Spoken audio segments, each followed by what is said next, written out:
Labdien, mīļais draugs! Šodien es paturpināšu tēmu dzīve un dzīves mērķis.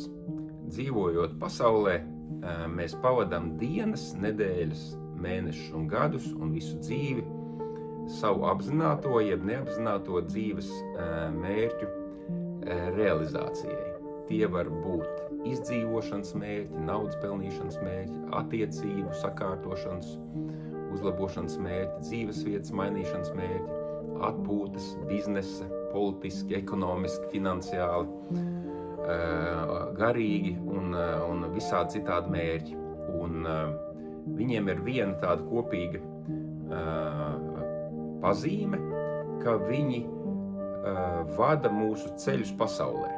Viņi atrodas tā kā pasaules šajā te mūsu uztveres kārtā jeb līmenī. Gribu aizbraukt uz Romu, tātad braucu, sēžos lidmašīnā, lidoju uz Romu un tur baudu Romu. Un tā tālāk un tā joprojām. Un šie mērķi, viņiem ir vieta būt, viņi normāli, bez tiem mēs nevaram iztikt, bet jāapzinās, ka paši par sevi viņi neko neved. Viņi beidzas ar to pieredzi, ko mēs iegūstam.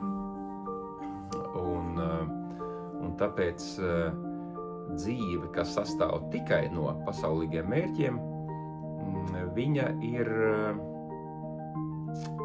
kā saka, bagātina cilvēku ar pieredzi, bet viņa neved cilvēku no tumsas uz gaismu. Un atgriežoties pie iepriekš runātā, ir cits veids, kā dzīvot dzīvi, un tas cits veids ir uzstādīt dzīvei citu mērķi. Mans vienīgais dzīves mērķis ir Dievs.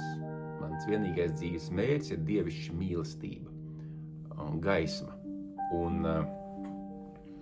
Un šis mērķis sākumā iespējams skan tā varbūt augstprātīgi, jeb kaut kā tā nesaprotam, ko gan tas vispār nozīmē.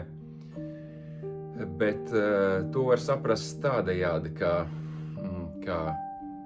ja mēs mūsu pasaulē uztveram sevi vai pasauli kaut kādā veidā, ka viņa ir nepatīkama, ka viņā ir nāve un slepkavības un pārpratumi un pretrunas un kari un slimības, tad mēs varam pieņemt lēmumu, ka pasauli, ko mēs uztveram, jebkurā mēs domājam, ka mēs dzīvojam, nav gluži mīlestības pasaule, jeb nav gluži debesu valstība.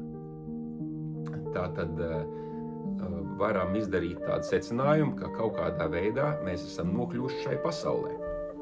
Un viens no izskaidrojumiem, kāpēc mēs uztveram pasauli tādu, kā mēs uztveram, ir tas, ka kaut kādā nesaprotamā veidā, vietā, laikā un tā tālāk mēs esam izdarījuši lēmumu par savas esības mērķi neizvēlēties Dievu un Dievu mīlestību, gaismu, žēlsirdību un to, kas ir viens un mūžīgs, bet esam izvēlējušies kaut ko citu. Mēs nezinām, ko, mēs neatceramies, mums nav šīs te globālās atmiņas. Un tādā veidā, izvēloties šo kaut ko citu, mēs uztveram tādu pasauli, kādu esam pelnījuši, jeb kādu mākam uztvert, kādu mākam uzturēt. Un tāpēc tā racionālā loģika ir tāda. Tas, kurš ir izvēlējies neapzināti vai apzināti par savu mērķi kaut ko citu, nevis Dievu, ir nonācis šajā pasaulē un uztver to, ko uztver. Tātad, lai nonāktu tādā pasaulē, kurā valda tikai mīlestība, žēlsirdība, spēks, enerģija, dzīvesprieks, dzīvība, kas ir jādara, ir jāizvēlās pretējs mērķis. Tad, ja pirms tam es esmu izvēlējies kaut ko citu, nevis Dievu un Dieva mīlestību, tad tagad, lai nonāktu atpakaļ tādā prāta, sajūtu un emociju, psiholoģiskā stāvolī, ko es uzskatu par dievišķīgu, Dieva mīlestību, debesu valstību, absolūtu, tad man par dzīves mērķi, par esības, eksistences, vienīgo mērķi jāizvēlas atkal Dievs. Dieva mīlestība, gaisma tā kā. Un tad, protams, ir tā svarīgā sapratne, ka tas, kurš ir nonācis tādā prāta stāvoklī, kurš neapmierina, viņš ir kļūdījies. Viņš ir kļūdījies ar kaut kādu savu izvēli. Un tāpēc, atrodoties šajā dīvainajā, izkropļotajā uztverē, kurā mēs ar tevi atrodamies, pašam bez palīdzības tikt atpakaļ tādā vienuma, svētuma, mīlestības, gaismas stāvoklim nav iespējams, ir vajadzīga palīdzība. Un tāpēc tā palīdzība, pie kā mēs vēršamies, ir dažādi nosaukti, bet būtībā tas ir Latvijas, tas ir dižgars. Un dižgars ir tā palīdzība, pie kā mēs varam vērsties. Un man pašam ļoti simpatizē salīdzinājums, ka dižgars ir okeāns, un teiksim, tie, kas mēs te dzīvojam šajā pasaulē, ir tā kā zivis. Tas ir salīdzinājums. Mēs, protams, neesam zivis. Mēs esam cilvēki, un dzīvnieki, un flora, un fauna, un minerāli, bet tātad, ja dižgars ir okeāns, tad mēs esam zivis. Un kamēr mēs dzīvojam pasaulīgajā sapratnē, jeb duālajā sapratnē, tad, protams, ka mūsu dzīve sastāv no pasaulīgiem mērķiem. Es gribu to un to un to, un tad es to saņemu tādā mērā, kādā es esmu pelnījis. Un tāpēc tā ir, mēs tā kā zivis peldam tā kā horizontālā plaknē. Mums nav tā saucamā vertikālā savienojuma. Un pārsvarā mums nav vertikālā savienojuma ne tikai ar dižgaru, kas ir tā kā zari, mūsu zari. Ja mēs esam stumbrs, tad tie ir zari, bet mums nav vertikālā savienojuma arī mūsu saknēm, kas ir mūsu senču un priekšteču mantojums un kopējā pieredze un zināšana. Labi, ne par to es stāstu šodien, bet tad stāvoklis, tad iedomājies, mīļais draugs, ka es esmu zivs, un es kā zivs dzīvoju zivs dzīvi, un man dzīve kā zivī sastāv no visādiem mērķiem. Un es uzņemos atbildību par šo mērķu izdomāšanu, par šo mērķu sasniegšanu. Es pats kā zivs glābjos no lielākām zivīm un iespējams uzbrūku un pārmetu mazākām zivīm, vājākām zivīm. Un tādā veidā man dzīve paiet, man pašam liekas, ka tas ir diezgan jēdzīgi, bet būtībā bezjēdzīgi, jo viņi notiek tādā horizontālā plaknītē manā zivs uztveres sistēmā. Un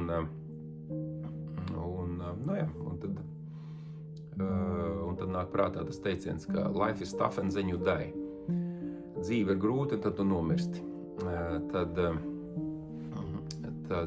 tas, ko es gribu pateikt, ka iedomājies tagad zivs.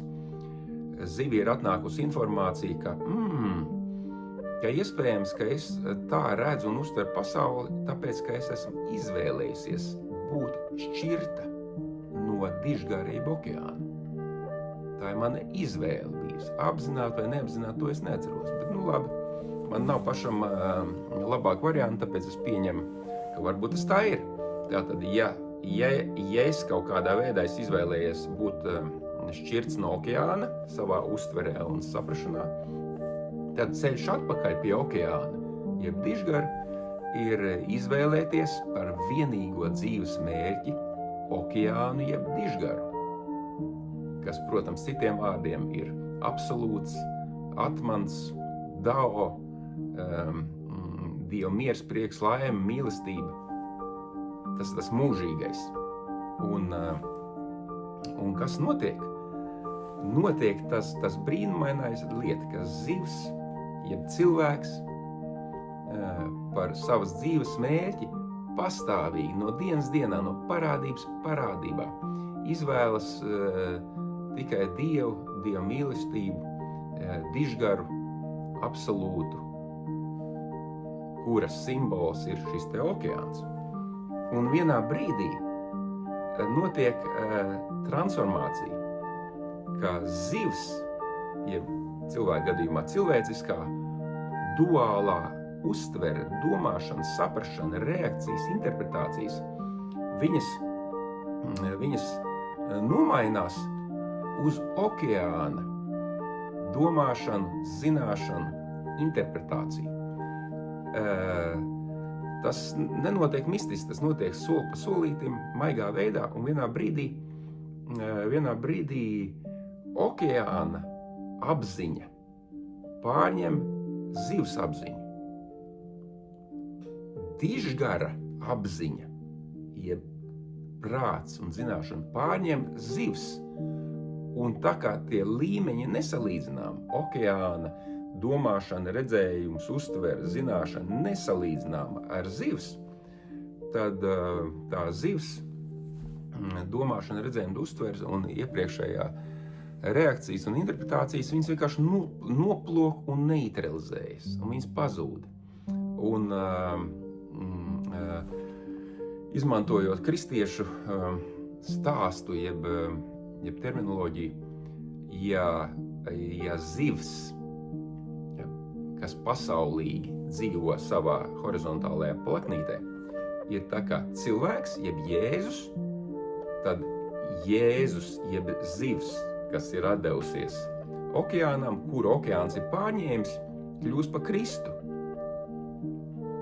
Jēzus Kristus. Zivs ar Jēzus apziņu, jeb zivs ar Kristus apziņu. Un tad tas stāvoklis kļūst dabīgi saprotams un izskaidrojams ar tādiem vārdiem. Es un mans tēvs esmu viens. Es un mans tēvs esmu viens. Kas to saka? To saka Jēzus. Un tas, kurš skatās uz Jēzu, domā, ko viņš runā vispār? Kas tas ir pa sviestu? Es un tēvs ir viena, ko ir cilvēks Jēzus, un viņš saka tādus šķietam augstprātīgus vārdus, bet ja tu esi izsekojis manam domgājienam, tad tu varētu uzsvērt, ka iet runa par to, ka vienkārši Jēzus kļūst par Kristu, jo Jēzu vairs nav Jēzus duālās cilvēciskās domāšanas. Ir tikai dižgara, jeb okeāna domāšana, runāšana, sapratne, interpretācija un viss pārējais. Tā kā, mīļais draugs, es zinu, ka tas, ko es stāstu, strādā, notiek milzīga transformācija, un šīs transformācijas pirmais solis ir par savas dzīves vienīgo mērķi izvēlēties dievišķu mīlestību,